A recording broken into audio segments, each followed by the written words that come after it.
नमस्ते दोस्तों, स्वागत है आप सभी का कुकिंग मीनाक्षी में। बच्चों को ही क्या बड़ों को भी बहुत पसंद होती है, थोड़ी बहुत तो हम भी खाना पसंद करते हैं, फिंगर चिप्स। आज का यह वीडियो बहुत ही मज़ेदार होने वाला है, तो प्लीज़ वीडियो को पूरा देखिए, वीडियो के अंत तक बने रहे। तो चलिए शुरू करते हैं इस रेसिपी को। मैंने यहाँ पर 3 बड़े आलू ले लिए हैं, बहुत ज़्यादा बड़े भी नहीं है, मीडियम साइज़ के हैं। मार्केट में 2 तरह के आलू मिलते हैं, एकदम वाइट आलू भी मिलते हैं, लेकिन आप बिल्कुल वाइट आलू मत लीजिएगा। अगर आप फिंगर चिप्स बना रहे हैं तो आपको जो मिट्टी वाले आलू आते हैं बस वही लेना है। अब मैंने यहाँ पर नॉर्मल आलू आते हैं बस वही लिए हैं। तीनों ही आलू को मैं इस तरह से छिल करके छिलका हटा लूँगी। तो देखिए मैंने छिलका हटा लिया है। अब मैं यहाँ चौकोर साइज़ में काट लूँगी। तो मैं आइट साइड से आलू को इस तरह से काट लूँगी ताकि बराबर साइज़ में हमारी फिंगर चिप्स बने। मिट्टी वाले आलू में शुगर कम होता है और उस आलू की क्वालिटी भी बहुत अच्छी होती है, उससे फिंगर चिप्स भी बहुत बढ़िया बनकर तैयार हो जाती है। कि जो साइड वाले पार्ट हैं जिनको हम हटा रहे हैं आइट साइड से, जो हम चॉपर चिप्स बना रहे हैं फिंगर चिप्स, तो जो हमारे आलू के छोटे टुकड़े निकल रहे हैं आप उस आलू को उबाल लीजिए, उससे आलू के पराठा बना लीजिए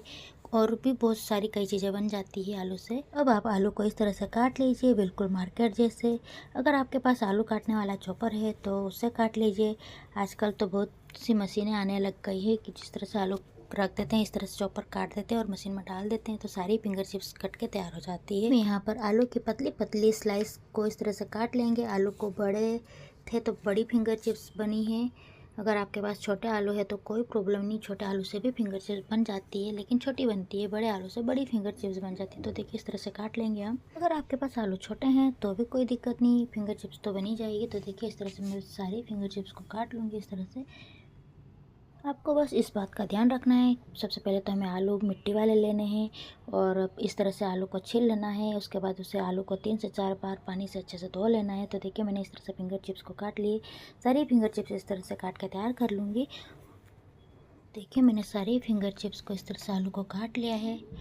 अगर आप चाहें तो आलू से फिंगर चिप्स भी बना सकते हैं इस तरह से, या स्माइली चिप्स बना सकते हैं। बहुत सारी चीज़ें बन जाती है आलू से। तो देखिए आलू को हमने इस तरह से काट लिया। इसके बाद मैं इसे 3 से 4 बार अच्छे से पानी से धो लूँगी, साफ़ पानी में।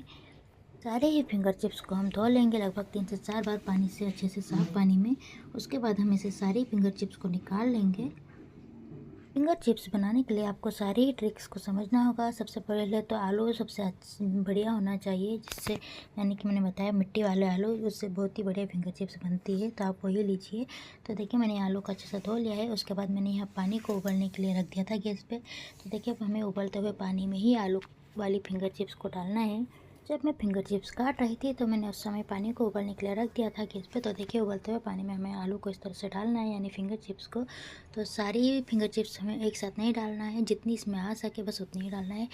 और बस इतना ध्यान रखना है आपको, इस बात का ध्यान रखना है आपको सिर्फ 2 मिनट तक ही उबालना है, उससे ज़्यादा नहीं उबालना है। उस 2 मिनट के बाद इसे आपको निकाल लेना है। बस आपको टाइम का ध्यान रखना है, सिर्फ 2 मिनट तक ही हमें उबालना है, इसमें नमक वगैरह बिल्कुल नहीं डालना है।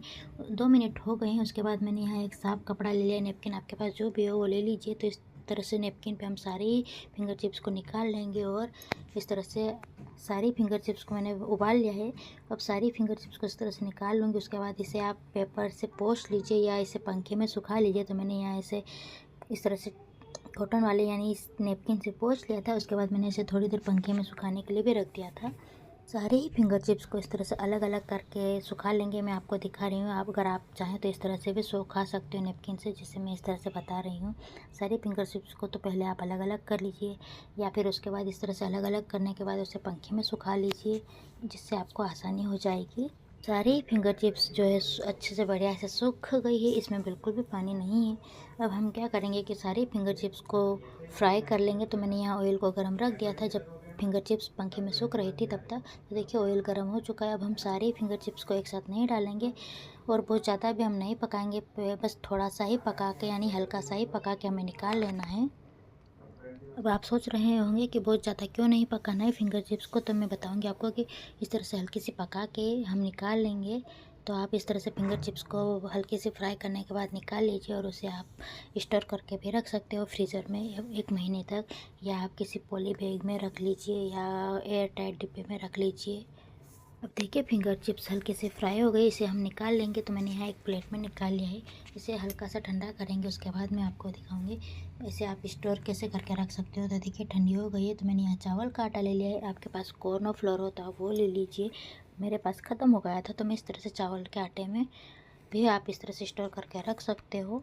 फिंगर चिप्स को आप फ्राई करने के बाद ही इस तरह से चावल के आटे में या कॉर्नफ्लोर में इस तरह से कोट करके रख लीजिए। इसे आप सुखा लीजिए थोड़ा सा पंखे में, उसके बाद ही इसे स्टोर करके रख सकते हो एयरटाइट डिब्बे में या पॉली बैग में।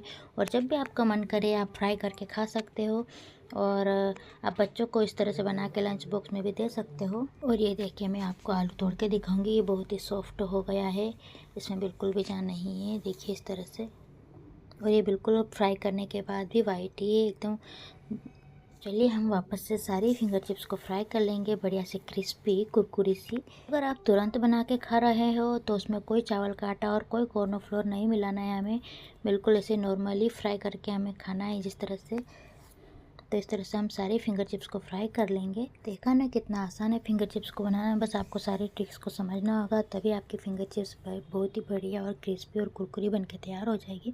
तो देखिए मैं आपको पास से दिखाऊंगी कितनी बढ़िया और क्रिस्पी बनी है हमारी फिंगर चिप्स। और बच्चों को तो बहुत पसंद होती है। इस तरह से फिंगर चिप्स आप बना लीजिए, या आप चिप्स बना लीजिए, आप स्माइली चिप्स भी बना सकते हो, इससे बहुत सारी बन जाती है चीज़ें आलू से। तो देखिए कितनी क्रिस्पी बने हैं हमारे फिंगर चिप्स, देखिए कितना बढ़िया कलर भी आ गया है। तो देखिए मैंने सारे फिंगर चिप्स को फ्राई कर लिया है। अब आप गर्मा गर्मा सर्व कीजिए या टोमेटो केचप के साथ खाइए। अब मेरी बेटी को टोमेटो केचप चाहिए था तो मैंने उसे टोमेटो केचप दे दिया। आप चाहें तो टोमेटो पाउडर आता है वो भी डाल के खा सकते हो, या चाट मसाला डाल लीजिए, या पुदीना पाउडर डाल के भी खा सकते हो, या आप चाहे तो नमक या मिर्च भी हल्की सी डाल के इस तरह से खाइए, बहुत ही बढ़िया लगते हैं इस तरह से। आप कब बना रहे हो इस तरह से फिंगर चिप्स, मुझे कमेंट करके ज़रूर बताएं। और आपको मेरी ये रेसिपी कैसी लगी, अच्छी लगी तो प्लीज़ वीडियो को लाइक शेयर और सब्सक्राइब करना ना भूलें। ज़्यादा से ज़्यादा अपने फ्रेंड और फैमिली मेम्बर को शेयर कीजिए ताकि आने वाले हर वीडियो में आप तक पहुँचा सकूँ।